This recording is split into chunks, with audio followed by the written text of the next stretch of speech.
5 నెలలుగా పెండింగ్లో ఉన్న కమిషన్ను వెంటనే విడుదల చేయాలని రేషన్ డీలర్లు కోరారు. హైదరాబాద్ సోమాజిగూడలో సమావేశమైన రేషన్ డీలర్లు ఎన్నికల సమయంలో ఇచ్చిన హామీ మేరకు కమిషన్ 300, గౌరవ వేతనం 5,000కు పెంచాలని డిమాండ్ చేశారు.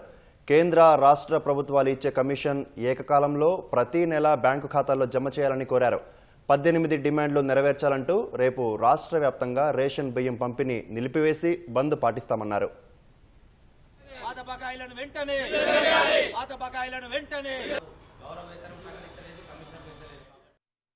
మేనిఫెస్టోలో 5,000 రూపాయలు గౌరవ వేతనం ప్రకటిస్తాం, మరి క్వింటాల్కు 300 రూపాయలు ప్రకటిస్తామని చెప్పి ఈ రోజు వరకు దాటివేయడం జరుగుతుంది. మాకు 5 నెలల నుంచి కమిషన్ ఇస్తలేరు, మరి ఏ విధంగా బతకాలి? కాబట్టి గౌరవ వేతనం వెంటనే ప్రకటించాలి, అదే విధంగా 300 రూపాయలు క్వింటాల్ అన్న ప్రకటించాలి. మా ముఖ్యమైన డిమాండ్ ఏంటంటే సెంట్రల్ గవర్నమెంట్, స్టేట్ గవర్నమెంట్ అనేది వేరు కాకుండా ఒకే రకమైన కమిషన్ ఇవ్వాలని చెప్పేసి అని, అది కూడా చేసిన నెలలోనే ఇవ్వాలని చెప్పేసి మేము డిమాండ్ చేస్తున్నాము. ఇతర రాష్ట్రాలలో హర్యానా రాష్ట్రం ఉంది, అక్కడ 200 రూపాయలు కమిషన్ ఇస్తున్నారు. ఢిల్లీ రాష్ట్రం ఉంది, అక్కడ కూడా 200 రూపాయలు కమిషన్ ఇస్తున్నారు. కేవలం తెలంగాణలో మాత్రం కేవలం 140 రూపాయల కమిషన్ మాత్రమే ఇస్తున్నారు. సీఎం గారికి, మా పౌర సరఫరాల మినిస్టర్ గారికి దాదాపు 20-30 లెటర్లు ఇచ్చిన కనీస స్పందన లేదు, ఇప్పటి వరకు కూడా ప్రకటించలేదు. 5 నెలల నుంచి మాకు కమిషన్ రాలేదు.